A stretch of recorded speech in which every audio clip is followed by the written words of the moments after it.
The courts in Hong Kong have officially recognized crypto as property. Meanwhile, we've had the entire crypto market correcting, most likely in anticipation of another major Fed hike. At the same time, Russia has come out with some crazy news for crypto, as the Central Bank of Russia said that they are considering using crypto to settle international payments. Whilst this is all happening, everybody is still talking about the crazy videos from Gary Gensler yesterday, where it's actually the day before already, where he was testifying in front of Congress and got absolutely slapped. Well, only on a couple different parts. I mean, there was a guy called Davidson, and he just absolutely went ham on Gary Gensler's ass, eating it all up, every single last drop, and it was awesome to watch. Sounds strange, but it was. In the Kim Kardashian settlement, the SEC stated that Ethereum Max is a security. She reached a settlement for promoting an unregistered security. The unregistered security is Ethereum Max. Have you charged the issuers of Ethereum Max for offering an unregistered security? We reached a settlement with a celebrity, Ms. Kardashian. Yeah, but not, she just promoted it. She doesn't operate Ethereum Max. Have you said that Ethereum Max is an unregistered security to the people that offer it? We did in that settlement, yes, sir. Okay, it's still trading. What about Ethereum? Is Ethereum now a security? We had this I heard your exchange. They've been in place since 2015. You say in your statements that there's clarity in the market and the rules are clear. Just come on in. You can't even answer the question. Yeah, that was absolutely awesome to watch, seeing Gary Gensler get grilled a little bit. Anyway, at the same time, the crypto market is in a little bit of a division, in a split of sorts. If you guys have not done it yet, make sure that you press that like button. I provide crypto news updates every single day, and today, like I said, we've got something pretty crazy. As on the one hand, there's massive amounts of fear. We've seen the market move down yesterday, with also some massive whales moving crazy amounts of crypto to exchanges. For example, one transaction here moving $300 million worth of Ethereum to Coinbase. And like we said, logical fear from the most recent Fed announcements. The Fed official John Williams wants to use monetary policy tools to curb inflation. The Fed is expected to hike interest rates by another 0.25%. And more fear, JP Morgan expects US debt ceiling to become an issue as early as May. And also, which comes along with all this, the Fed saying the inflation probably won't return to 2% for at least another 2 years. That's the bad news, right? That's the negative parts about this all. But there's also a significant amount of good news, and obviously we can't leave all of that untouched. Now, one of those pieces is right here already, that Hong Kong officially in a new court ruling has recognized crypto as property, which is absolutely wild. At the same time, Russia has also prepared a draft law to allow the use of crypto for international trade settlements. Again, pretty crazy if you ask me. As I said, over in Russia, they're working more and more towards getting some sort of crypto standard. Like here it says, Russia is also going to create special institutions to mine crypto. It seems that they just want to pick up where the US is leaving things behind. Where right now, the US SEC is just absolutely garbage. Over in Russia, they're not really planning to let it go. Again, over in the US, the fun part, like you saw in the video just now, is guys like Davidson just completely grilling guys at the SEC, for example, and just literally he wants the chairman of one of the most important entities in the US financial system, the SEC, to get out. He literally says, Chairman Gensler, your record of failures to protect investors and abuses of power make it clear that we need to restructure the Securities and Exchange Commission. The failures are many, but let me cite some of the abuses. You average more than 2 rules proposals a month. You provide inappropriately short comment periods. You have unworkable and unlawful ESG disclosure mandates on the market. You have essentially a Hotel California rule for crypto where you can check in anytime you like, but you can never leave. You have endless discovery with no resolution and no clarity for the captives in the market. You have unworkable proposals for overhauling equity market structure, a de facto ban on crypto through proposed custody rule. You have high staff turnover, unhappy people leaving your office and unhappy companies and capital leaving our country. To correct a long series of abuses, I'm introducing legislation that removes the chairman of the Securities and Exchange Commission and replaces the role with an executive director that reports to the board where all authority would reside. Former chairs of the SEC will be ineligible under my proposed bill. And this isn't just my take. It resonates across the political spectrum. The American people want democratic access to capital, retail investor participation. You can't just exclude retail investors from markets and claim it's for their own good. Our markets need to function and flourish, and I yield back. And hopefully you guys have noticed by now, but people want him out because he can't really say yes or no to things. He was asked, is Ethereum a security? Is Ethereum Max a security? Everything he's trying to be vague about. And in our live stream, which had crazy amounts of views, that was awesome. You guys were amazing at that point. He every time said, well, and he always beat around the bush. He was never able, I believe, to just say yes or no to any question, however simple. If somebody, and this is what I personally believe, if somebody were to ask him, Gary Gensler, are you a man? He'd probably not be able to answer that. Gary Gensler, are you alive? Well, Gary Gensler, are you sitting in a chair? And he'd probably be saying, am I sitting in the chair?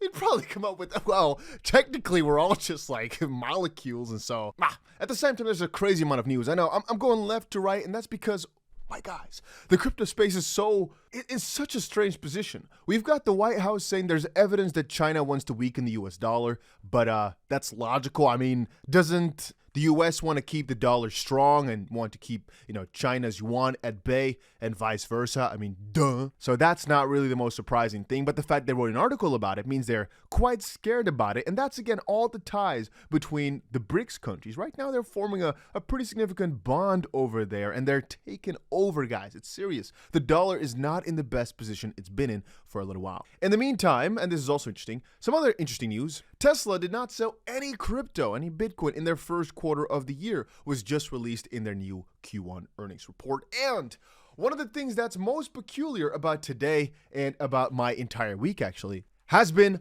meme coins.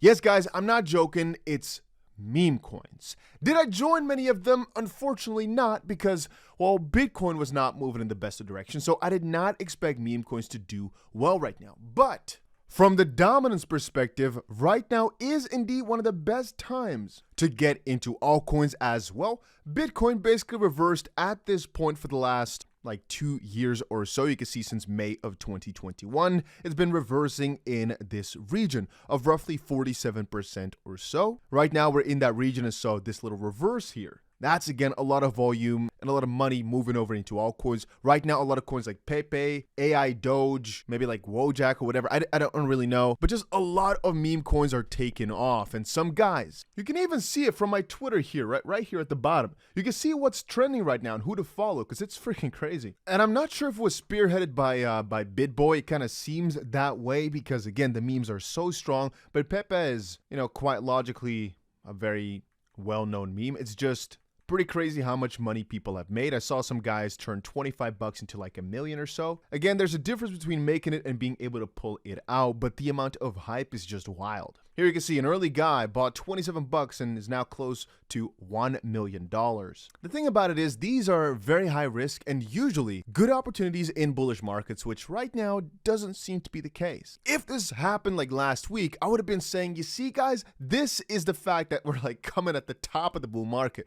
But the fact that it's happening when Bitcoin is decreasing so much makes it kind of strange. And so since there's right now a vibe akin to what we saw with Shiba Inu last 2 years ago, I think already, and with SafeMoon and a couple of those, there's a chance that right now this is going to extrapolate into many, many crazy altcoins just popping off and doing crazy. So potentially it's not that stupid to just put $10 into all these different shitty coins, just absolute garbage, just complete dog shit. and just hope for the best. Because maybe like you saw with that one guy, he put 10 bucks in, got $1 million out. Not out, it's the worth. It's going to be very hard for him to pull $1 million out. He might only end up with like 500,000. Still a lot though. And one thing I've also been looking more into is following the big guys. Again, what this account here does, and there's actually many of these guys out there, what they do is they try to look for big traders or guys with some bigger balances, if you know what I mean. And they're basically looking to follow their major choices for investments. Now, to me, it's sometimes kind of strange that a lot of these guys have one wallet that they do a lot of their trading on.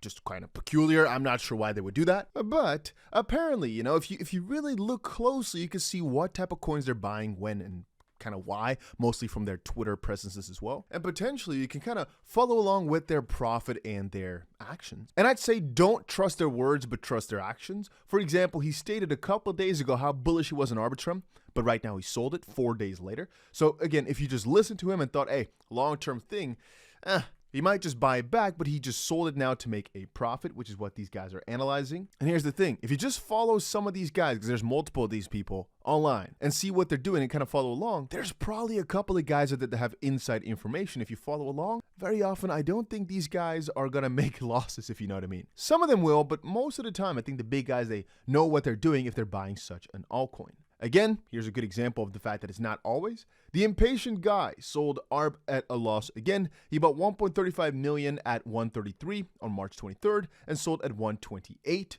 after holding less than 2 days with a loss of 66,000. He blindly bought 729 ARB at 164 on April 15th after the price soared, then panic sold again at 155 with a loss of 68,000. Maybe he's doing some sort of like inverse money laundering. But yeah, here's for example also some alpha on what guys know about these meme coins early. Again, I don't have all the details about it. I've just been kind of dabbling into it and just giving you guys some thoughts on that, but I don't know everything because, again, I didn't expect this to happen. A little side note. Some people have been saying update your Mac OS because there's some vulnerabilities found. So that's also a little side note you should go ahead and do if you are an Apple user. And yeah, a little bit later, I'll get you guys more info about what we think the Fed is going to do. And here's an update on our ascending broadening wedge. It's still continuing to go quite strong as we had anticipated. Again, from the weekly perspective, we still have yet to completely break down. And if Bitcoin breaks below 28.7 thousand and actually gets itself a proper close there, we could indeed be heading for the next 200 weekly moving average at roughly $25,500 or so. So be prepared for that. We already set that a little while ago. XRP has actually fallen below its 200 weekly moving average already, so it's not looking too good for the short-term XRP. Again, what I just do, guys, is buy more crypto every single day. That way I minimize regret, and I minimize this thought of, oh no, I shouldn't have bought, oh no, I should have sold, yada, yada, yada. Just buy more every single day. I don't care about the short-term profit. As I know, over the next period, the halving is happening in about a year from now. I'll make loads of gains as far as I am concerned, and I know. Of course, not financial advice, as you guys all know, but yeah. That's my thoughts on the matter. Anyway, right now, market not looking too good. Can reverse at any time. It's following along with the pattern, but most analytics we've looked at, they did showcase that the bull market is nigh. All right, it's here or around the corner. So even if we do fall back a little bit, we've got our 200 weekly moving average first to fall back on at roughly 25.7 or so $1,000. Then we've actually got the bottom of this ascending broadening wedge, which is roughly 23,000. And if that doesn't hold, well, then apparently this was not the time just quite yet. But at the end of the day, crypto is so volatile that we could go to $23,000 per Bitcoin on the short term before actually bouncing up and starting that main altcoin rally or that main crypto rally. Because if we look back, just for example, at all the way here, all right, this all-time high at that point at $65,000, we actually fell, let's just quickly check it out, we fell 60-ish%, 56% before then making another new high, let's say 4 months later or so. And even in the midst here of getting to that new all-time high, you sometimes just have these major dips, 30, 40% or so. And so it could be that the bull market indeed did start here in November of 2022.